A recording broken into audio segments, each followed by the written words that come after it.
여러분들에게 물을게. 어린 나이가 사랑을 알아요? 그럼 사랑을 모르는 어린 나이가 사랑을 합니까? 자, 그러면 사랑을 하려면 뭘 알아야 돼요? 사랑을 알아야죠. 자, 사랑을 알려면 어떻게 해야 돼요? 성장해야죠. 할렐루야. 그러니까 100년을 믿음 생활을 해도 주님을 사랑하지 못하는 성도는 어떤 성도일까요? 그렇죠. 어린 나이에요. 사랑은 입으로 하는 거예요? 마음으로 하는 거예요? 그러니까 바로 여기서 중요한 것이 뭐냐 그러면 어렸을 적에는 입으로는 그냥 무조건 엄마 사랑해, 아빠 사랑해 하죠. 그러면 그 사랑이 여기서 나온 사랑일까요? 아버지의 부모의 그 뜨거운 사랑과 은혜를 깨달은 그 고백일까요? 아니에요. 그런데 이 어린 나이가 청년이 되고 장성한 돼서 그때의 엄마 사랑해, 자, 이때의 사랑의 고백과 이때의 사랑의 고백이 같을까요? 틀립니다. 그 부모의 사랑과 그 부모의 은혜와 그 부모의 희생을 깨달았기 때문에 그때 사랑의 고백은 여기서 나오는 거예요. 자, 여러분들은 그동안 주님을 사랑한다고 수천만 번 이야기를 했는데 여기서 나온 사랑이냐, 정말 주님의 사랑과 은혜를 깨닫고 진정한 내 마음에서 나오는 사랑의 고백냐를 여러분들 스스로 알아야 돼요. 이거는 그렇게 분별하는 거 어렵지 않습니다. 금요일 날로 내가 여러분들에게 이야기했죠. 내가 누구를 사랑하면 내 입에 있는 것까지도 주고 싶어요. 근데 입으로 사랑을 하면은 그게 없어요. 한마디로 말해서 아나니와 삽비라처럼 하나님 앞에 인색하다는 거예요. 오늘 스바냐 3장 17절을 보세요. 만군의 여호와가 이르노라, 내가 너로 인하여 기뻐하고 내가 너로 인하여 즐거워하리로다. 어떤 성도일까요? 어떤 성도를 보시고 주님이 이렇게 기뻐하시고 이렇게 즐거워하실까요? 우리는 이런 말씀을 통해서 뭔가 자신들을 한번 바라볼 줄 아는 그러한 성도가 되어야 됩니다. 아멘이에요? 우리는 껍데기가 문제가 아니라 여기가 문제입니다. 이게 잘 익어야 돼요. 자, 그래서 왜 주님을 사랑하지 못하느냐? 지금 이야기대로 사랑을 몰랐고 사랑할 수 있는, 사랑을 깨닫는 그 나이가 안 됐어요. 그래서 우리는 영적으로 성장한 자가 되어야 된다 이겁니다. 그래서 히브리 11장 24절을 보면은 모세는 믿음으로 장성했다. 그래서 버릴 수 없는 걸 딱 버리고 거절할 수 없는 걸 딱 거절했어요. 그러니까 여러분들도 결단과 결심하려면 어렸을 적엔 안 돼요. 믿음이 자라고 여러분들이 성장하면은 아, 내가 이렇게 살아야지. 내가 하나님과의 관계를 이젠 정립이 돼야지. 이게 삭개오처럼 결단과 결심할 수 있는데 결단할 수 있는 믿음이 안 되는 거예요. 이게 믿음이 성장이 안 되는 거예요. 그래서 믿음으로 모세는 장성하여 이렇게 나와요. 그리고 에베소 3장 13절 말씀도 그 믿는 것과 아는 일에 하나가 되어 온전한 사람을 이루어 그리스도의 장성한 분량이 이렇게 나옵니다. 그리스도 예수의 분량이 장성한 데까지 이르러야 너는 온전한 사람이 될 수 있다. 그러니까 어린 나이였을 적에는 부모의 사랑을 모르고 은혜를 모르고요, 사랑이라는 자체를 모릅니다. 그래서 아가서를 보면은 8장 8절을 보면 우리에게 있는 작은 누이는 아직까지 유방이 없구나. 그러니까 어린 나이다, 영적으로. 육적으로도 그렇고. 예? 자, 그가 누구한테 청혼함을 받았을 때에 우리는 어떻게 해야 되느냐? 영적 어린 나이. 영적 어린 나이는 우리는 사실 크게 나누면 이제 오실 주님은 영접 안 되죠. 근데 10절에 가서는 장성한 자가 나와요. 예. 나의 유방은 망대 같으니, 이제 성장했어요. 이제 시집갈 때가 된 거예요. 나의 유방은 망대 같으니 나는 그의 보기에 화평을 얻은 자 같다. 그러니까 사랑을 이제 주고 받을 수 있는 나이가 됐다 이겁니다. 그래서 8절의 말씀은 영적 성장하지 못한 자를 말씀했고, 10절에 가서는 시집갈 수 있는, 영적 사랑할 수 있는, 사랑을 나눌 수 있는 이러한 단계가 된 거예요. 그래서 아가서 2장 10절을 보면 나의 사랑하는 자가 내게 말하여 이르기를 나의 사랑, 나의 어여쁜 자야, 일어나서 함께 가자. 하나가 된 거야. 함께가 된 거야. 이게 사랑의 완성이에요. 우리도 예수님과의 관계가, 나와의 관계가 이렇게 돼야 된다 이겁니다. 다시요, 영적으로 성장하지 아니하는 성도는 우리 예수님 오실 적에 들림 못 받습니다. 봐요, 안 돼요. 청혼함을 받았어요. 안 돼요. 갈 수가 없어요. 자, 이제 성장이 됐어요. 이제 갈 수 있어요. 사랑을 주고 사랑을 받을 수 있는 나이가 된 거예요. 자, 우리 이제 함께 살자. 얼마나 멋있는 말씀이에요. 자, 이 설교를 지금부터 잘 들어주세요.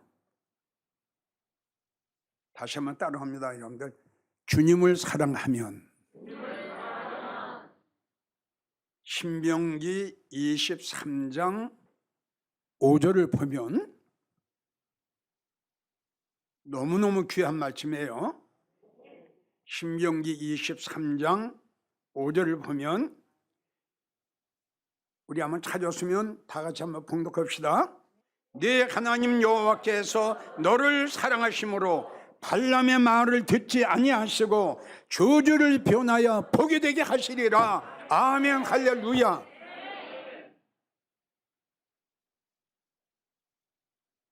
이 말씀의 뜻과 이 의미를 우리가 잘 알아야 됩니다.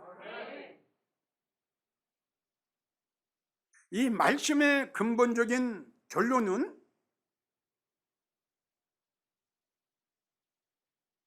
내가 사랑하는 성도는, 따라오세요. 내가 사랑하는 성도는, 나를 사랑하는 성도는 이 세상의 어떤 것도 절대 그를 저주 못한다. 어떤 말을 해도 내가 그 말을 듣지 않는다. 할렐루야. 얼마나 귀한 말씀이에요.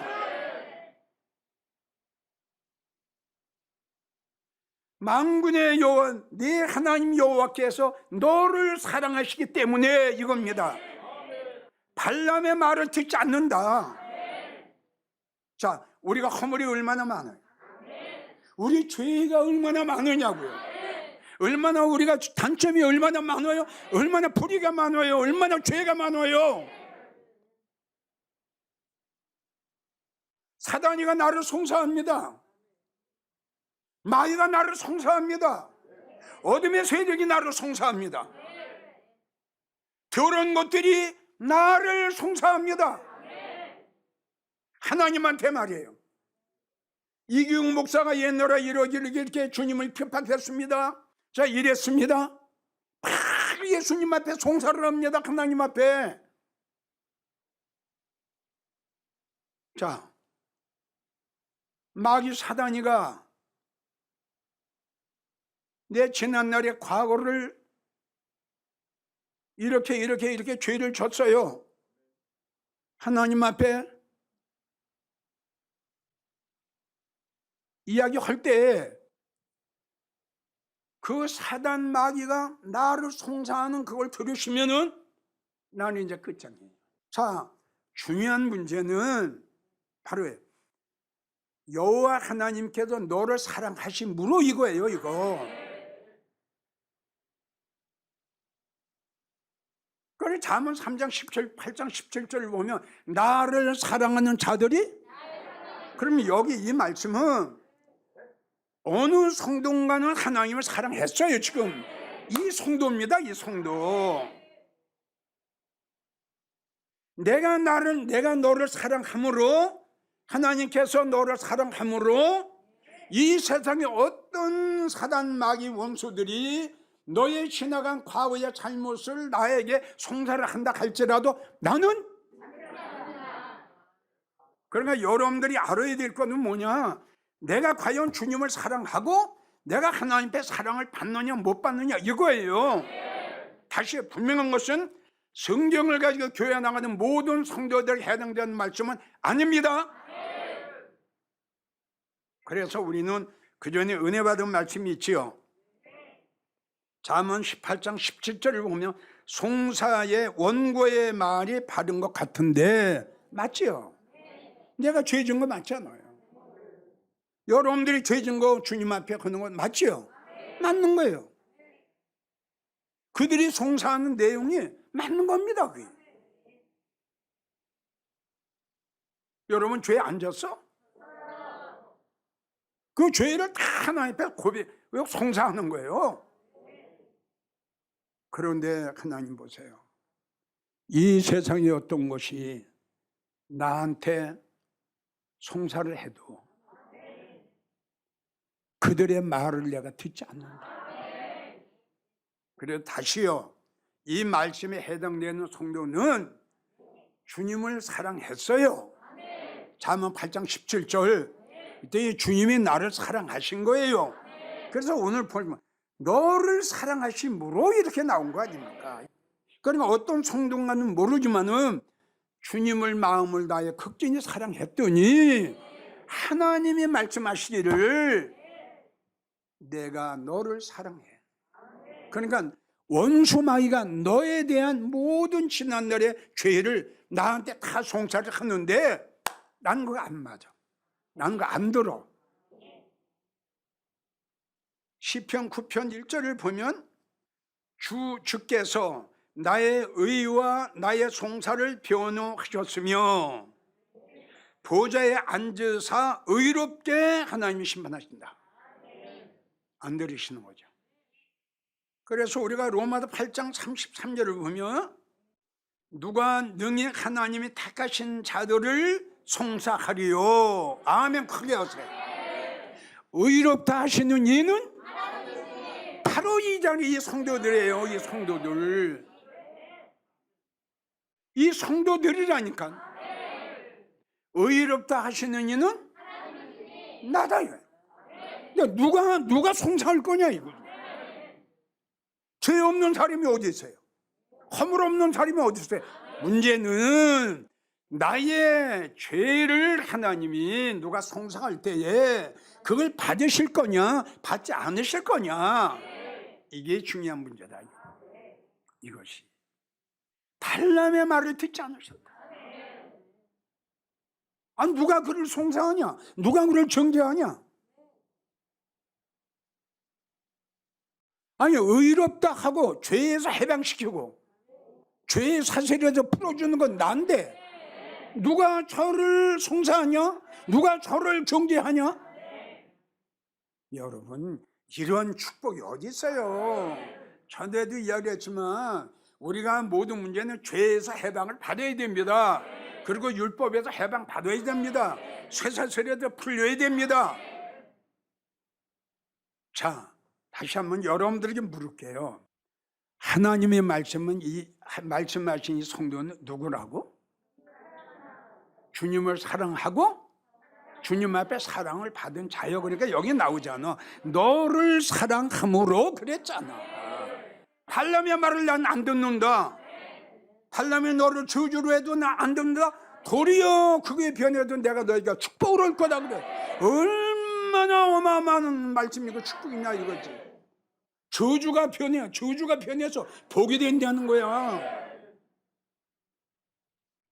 아무나? 누가 정죄하려? 죽으실 뿐 아니라 다시 살아나신 그리스도께서, 그는 하나님 우편에 계신 자요, 어마어마한 분이에요. 백이 대단한 분이에요. 이 백만 가지면 돼요. 하나님 우편에 계신 자요, 우리를 위하여, 나를 위하여 간구하시는 자다 이겁니다.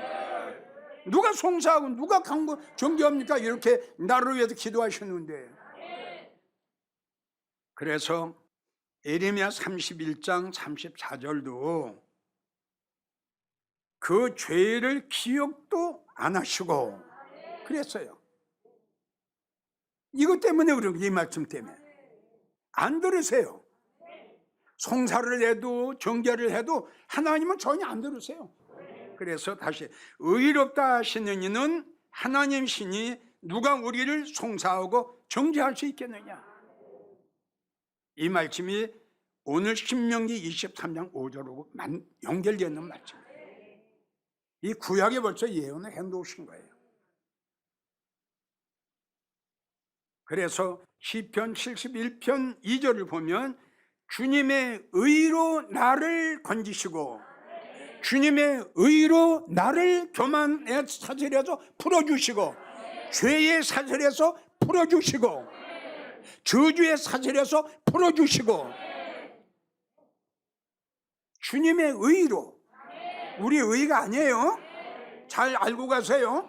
우리의 의가 이런 게 중요하다 이겁니다. 주의 의로, 나의 의가 아니라 주님의 의로 어떤 자에게 주님을 사랑하는 자, 겸손한 자, 내가 너를 건지고 내가 너를 사슬을 풀어줄 거다. 주님을 진심으로 사랑하면 이렇게 놀라운 축복을 받는다는 걸 여러분들이 들었으니 이제부터 마음을 다하고 정성을 다하고 뜻을 다하고 생명을 다해서 주님을 사랑하세요. 근데 그 다음에 뭐예요? 저주를 변하여 복이 되게. 발람의 말을 내가 안 듣는다. 너에게 저주를 할지라도 그 저주가 변해서 내가 너에게 복을 더 줄 거다. 이게 얼마나 놀라운 말씀이에요. 그래도 다시 한번 여러분들에게 꼭 알아야 할 것은 사단 마귀가 저주하는 것은 주님을 사랑하고 주님의 사랑을 받은 성도, 그 주님 앞에 축복을 받은 성도, 그러니까 축복을 받았기 때문에 사단 마귀가 시기 질투가 나는 거예요. 저주를 해요 막 그냥. 자, 하나님께서는 복을 주셨어요. 또 복을 주실 거예요. 근데 그 하나님이 어떤 하나님인데, 아니 사단이가 저주를 한다고 하나님 그걸 받습니까? 어린 반푼어치도 없죠? 사단이가 저주를 한다고 해서 하나님이 이 복을 거두실 하나님은 절대 아니다. 왜? 주셨기 때문에. 오히려 저주를 변하여 더 큰 축복을 주신다. 아멘이에요. 사단에게 미움을 받는 성도들, 어쩌면은 하나님 앞에 더 큰 축복을 받게 될 거다. 왜? 사단이가 미워하는 것은 하나님을 사랑하기 때문에. 그렇죠? 그러니까 사단이가 저주하는 거 하나님을 사랑하지 않으면 저주할 필요가 없죠. 그렇죠? 그러니까 마귀한테 저주를 받으면 하나님께서 더 큰 사랑, 더 큰 축복을 주시는 거예요. 그래서 복하면은 에베소 1장 3절에 그리스도 예수 안에서 하늘에 속한 신령한 복을 너에게 주시려 하노라. 하늘의 복, 영적인 복. 누가복음 1장 42절 여자 중에 네가 복이 있으니, 여자 중에 네가 복이 있도다. 네 태중에 있는 아이도 복이 있도다. 아멘이에요? 그러니까 동정녀 마리아는 복덩어리를 안고 있다. 말씀의 덩어리를 안고 있어. 여러분들도 이런 성도가 되기를 축원합니다. 여자 중에 복이 있는 여자야. 네 심령 속에, 네 태 속에 귀한 복덩어리가. 응? 아멘이에요? 네? 여자 중에 내가 복이 있도다. 네 태 속에는, 태 속에 있는 아이도 복이 있도다. 마태복음 25장 43절 내 아버지께 복 받을 자들이요. 아멘? 예. 이건 복 받을 자들이에요. 내 아버지께 복 받을 자들이요. 나와 창세로부터 너희를 위하여 예비한 나라를 상속하라. 복 받을 성도가 또 있어요. 창세로부터. 히브리 6장 14절 내가 반드시 너를 복주고 복주며, 하나님이 약속하신 거야. 아브라함은 내가 분명히 너에게 복주고 복을 줄 거다. 시편 115편 15절 너희는 천지를 지으신 하나님께 복을 받는 자로다.